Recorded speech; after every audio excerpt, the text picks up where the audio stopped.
men are known to take bigger risks and sort of bet the farm on things. They want a higher reward. They're going to take on bigger risk. Women tend to, and again, these are generalizations, but women tend to be a little more conservative. They want to know the whole full story before putting any money out there. They want to know how much money's coming in, how much money's going out, what will I need down the road. They're planners a little more than men are. So these are generalizations, but they do hold true for men versus women, for sure. Women have, I don't think, been as open to risk as men historically have been. And so I like to say you can take any risk as long as it's a measured risk. My boss used to say you can make a big mistake or you can make a bad mistake. Do not make a big, bad mistake. So you want to measure sort of, all right, is this new opportunity? What happens if this opportunity doesn't work out for me? Be willing to step out of your comfort zone and view opportunities as opportunities and not risk, because by nature, we're not risk takers.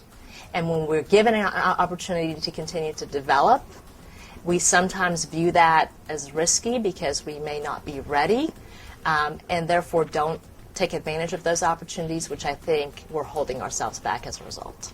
Well, I am a firm believer that whether you are running a 10-person company or a 50-person not-for-profit organization, you are only as good as the people who work for you. Even if you're not the CEO, say you're head of the marketing department, you are only as good as the people who work for you. And so what I did at eBay is I had a phrase: I need the right person in the right job at the right time with the right values and behaviors. And if you do that, gosh, things are so much easier. But at the end of the day, as a leader, the buck stops here. So I need a great team of people. I think that when they're involved in decision making, they are much more invested in success than if it's just Kathy saying do this or do that. And that's an old form of leadership. So I'm very inclusive, I'm very collaborative, but at the end of the day, I know that I have to say yes or no, and I got to, and let the chips fall. I mean, that comes with the territory. I've never worked for a woman. I've never worked in an organization that had a lot of senior women.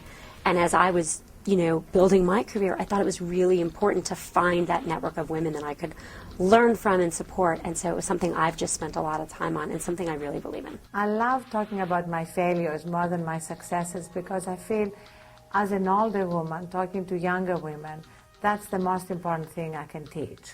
That failure is an essential part of success. That there's nobody who has succeeded who hasn't failed along the way. It really means that you haven't really tried anything big. You've stayed always within your comfort zone.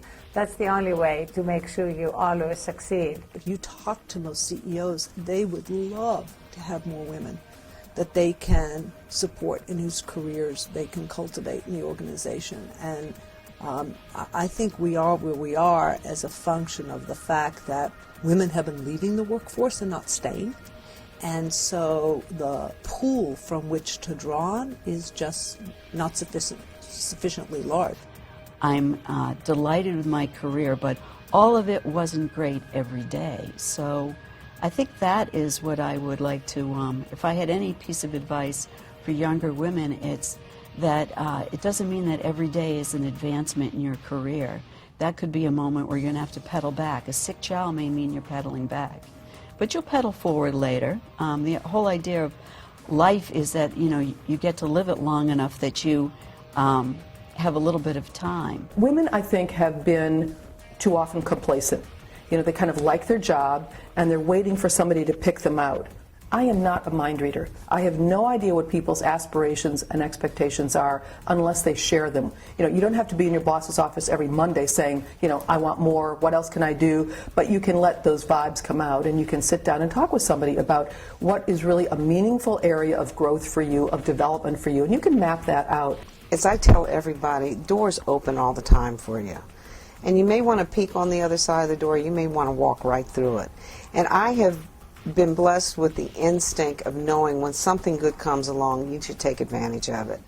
Whatever we have to do to encourage more and more women to stay in the workforce, even if it takes them longer, so that at the right time there will be a sufficient pool of people that have had different experiences and different attributes, and then I think it's just a numbers game. Women are still not stepping forward and standing up and reaching the hands down for each other. And until we change that, essentially, that the top leadership is not going to change. You can see a great example with Anne Mulcahy and Ursula Burns of a CEO who prepared her COO, worked together well, and made a smooth transition. But that's the first time in a Fortune 500 company we've seen that. I think I would echo what my mother told me, who was an incredible inspiration to me. You've got to have a bias for action. You know what the hockey coaches and the basketball coaches say? They say you will miss 100% of the shots that you never take.